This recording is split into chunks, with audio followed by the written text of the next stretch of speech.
Dawn is here. Dawn, let's give it up for Dawn here. Dawn and I are going to finish up our series. We're going to play with fire. Last week we talked about how words can, does anyone remember? Words can hurt, but words can wreck. But that was the idea, that words can hurt, right? That our words can discourage, can ruin people's reputations, can just bring a lot of damage when we don't use those words carefully. So today we are talking about the other thing about words, and that is that words have incredible value. You know, words are something we take for granted. We don't think of them as very important, and yet the value they hold is amazing. It's kind of like this. Check it out. This jacket, worn by a star of the small screen, has found its way back in front of some television cameras. Take a look.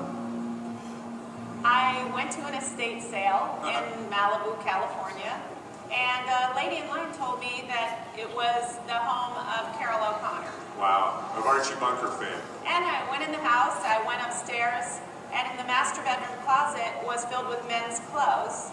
It was actually his daughter-in-law that was having the sale.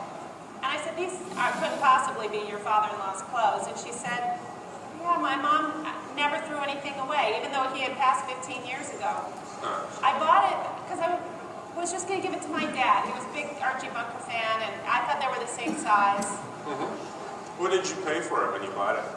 I think about $40. So this was quite a while after Carol O'Connor had passed, is that right? 15 years. His wife just passed away about a year ago, and so they had the estate sale about 3 months after she passed away. It just, to me, takes me back to a time when my whole family was together, laughing and having a good time. All in the family.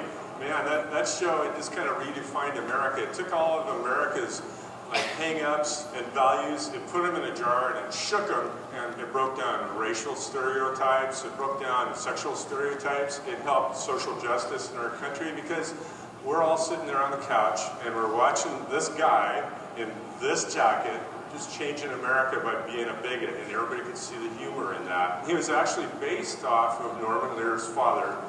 What do you do with it now? Do you have it displayed, or? Oh, no. I keep it in my living room closet, and in the morning when I walk my dog, I just throw it on because it's kind of warm, and I just use it to walk my dog. It's not a costume-made piece. It's actually a purchased piece. So that perhaps there may have been one or two others as a backup, but this was Archie Bunker's, and Carol O'Connor took it home. And where do you find provenance like this? You got it from Carol O'Connor's daughter-in-law. And then here's photos of him wearing it. Here he is with Edith on the show, Gene Stapleton. Right. And there's the coat. You look at it up here, and what's cool is it even has his little flag lapel right there, which that was a big social commentary unto itself on the show. The condition is fabulous on it. It hasn't been beat up. I love this shot here with Sammy Davis Jr., and there's the coat hanging behind it. In that episode, when Sammy kissed Archie at the end of the show, that broke the laugh record on that TV program. It's an icon. I feel that at auction this is worth $10,000 to $15,000. No! You are kidding me! No, I'm not. No, And she was wearing it to take her dogs out, you know. She had incredible value, even though she didn't think it was very important. And I think just like our words, we don't think they are very important, and yet the value they hold is incredible. So when you don't know the value of something, you tend to pay less attention to it, right? So how many of you guys wanted something really, really bad? Like maybe an iPhone, maybe back in the day an iPod, a new pair of shoes. So you were begging your parents, please, please, I have to have that. And they said to you, save your own money and you buy it. Well, it took you a year, you saved the money, you bought it, and how much more did you treasure that item because you bought it with your own money that you mowed the lawn for, you babysat for, you just took really good care of this item then. We're not as careful with our words until we see what they're worth. What makes our words valuable? Well, it's pretty easy to see the value of the words when someone says them to you, something like maybe, you had a great game last night, or your makeup looks awesome today. Can you remember something that someone said to you like that this past week? Who said it, And what did they say? Chances are you remember all the details about it because the words they said meant something to you. The words felt important. The other day, I went through Starbucks drive-thru, right? I mean, that was the first time I had ever been through Starbucks. But Never before. as my cup is hiding by the steps. When I pulled up, the person working at the window says to me, "You and that smile." And I just literally then smiled even bigger and drove away still smiling. I guess I just smile a lot, but that meant a lot to me. So whether it's a comment on Instagram, a compliment from a friend, or a quick conversation with a teacher or a coach, when someone takes the time to say something kind to you, it makes a big impact. It sticks with you, right? Well, why do you think that is? I think it's because of a few reasons. It might be because someone saw something in you that they want or that you wanted them to notice. How many times have we posted a picture on Snapchat, Instagram, or Facebook of our new shoes, of our new hair color, of a new outfit? And we do that because we really are proud of that moment, or we just love that look at that time. We want to share that pride or that joy that we get when we post that, and we want to hear people say nice things about it. Maybe you're also really proud of a grade you got on a test or how hard you worked to make the team. When someone else notices it and comments on it, it makes you feel really good. It might also be because they see something in you that you don't see in yourself. So like I said, I didn't realize that maybe I do smile a lot. So when they pointed that out, it just made me feel better, that what I'm feeling on the inside comes to the outside. When someone compliments or points out something positive about you that you've never really thought about, it makes a big difference in your mood, your attitude, and even the way that you see yourself. It could feel significant because it doesn't happen that often. We like to hear positive feedback to us, but how many times do we actually give that positive feedback? That's kind of a really awkward situation sometimes. No matter what kind or positive words are being spoken, when they're being said to us, we see their value. So let's flip this around for a second. When was the last time that you spoke kind words to someone else? If we recognize how valuable they are to us, shouldn't we try to give those words of kindness to others? While we all love to be on the receiving end of kind words, most of us don't typically hand out those words to other people.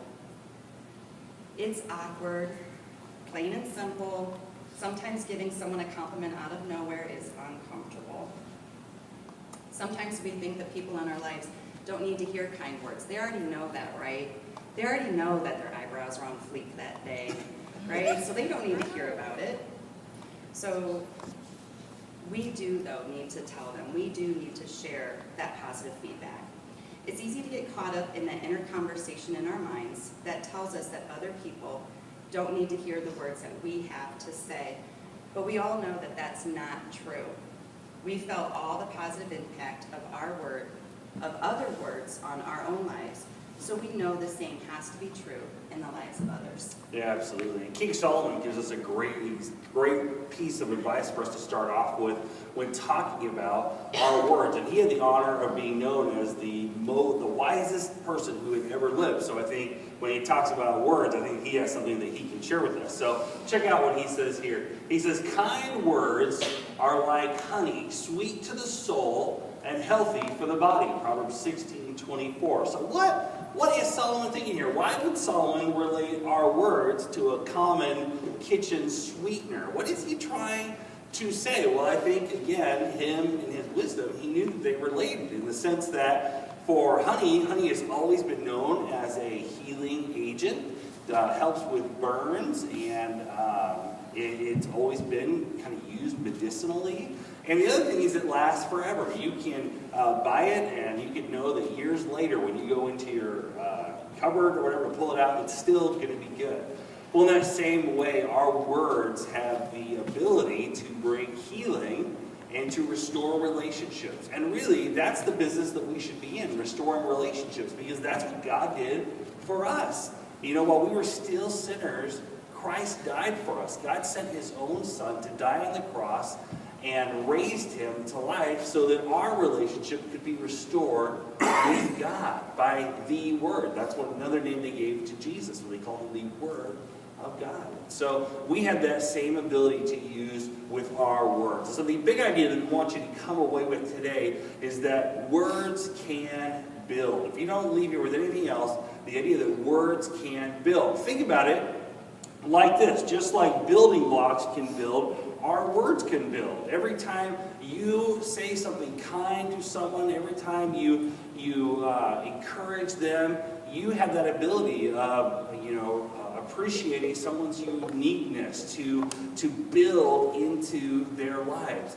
Imagine like if you were at camp with us at Mix and your mom loaded you up with all kinds of aloe vera, and then one of your friends went to the water slides and forgot to wear suntan lotion, right? And then they come in and they are so sunburned, right? Wouldn't you give them some aloe vera and be like, hey, dude, use this aloe vera, you will feel so much better, right? Of course you would. Well, our words have that same ability. There is probably someone in this room right here that would have something positive and encouraging to say to you. Wouldn't you want them to say that to you? Well, we have that same exact power, that same exact opportunity to build into one another's lives, to speak courage and to encourage and to help them, to appreciate them, and to bring life to them. And so that's the question, what will you do with that? We have an incredible opportunity to help other people with our words. So now let's face it, even if we believe what Solomon said about the power of our words, it still doesn't change the fact that saying them might be a little awkward or uncomfortable. But here's what I'm asking each of you to do this week. Try it, just once. Give it a shot. Find one person in your life you can give a compliment to or say something kind about them, and then say it. Try and stretch yourself with who you compliment or how you compliment them. For example, the little brother that you punch every morning as your way of saying, hey, good morning, maybe instead say, hey, I hope you have a really good day. And then try to dig below the surface with your compliment. Try to stay away from things like, I like your shoes, or I like your hair. Those are kind of superficial. So dig a little deeper. It doesn't have to be a long speech, just something real simple. Say something like, I appreciate your smile in the morning. Or, I heard you did really good on your test. I think that's awesome. If you don't want to say it in person, write a note. Send a text. There are plenty of ways we can communicate a kind word to someone else. Yeah, no matter who you are, you have the ability to speak life into someone. And so we want you to be leaving here thinking that words can build. So what I want you to do now is we're kind of doing these a little bit differently this morning. We're going to enter into a time of worship. As we prepare for that, I want you to be thinking of this. Who can I build up with my words this week? Who can I build up with my words this week? I'm just going to give you a minute of just quietness for us to be thinking about, God, who can I build up with my words this week? And then I'm going to close our time in prayer. So if you would, just close your eyes.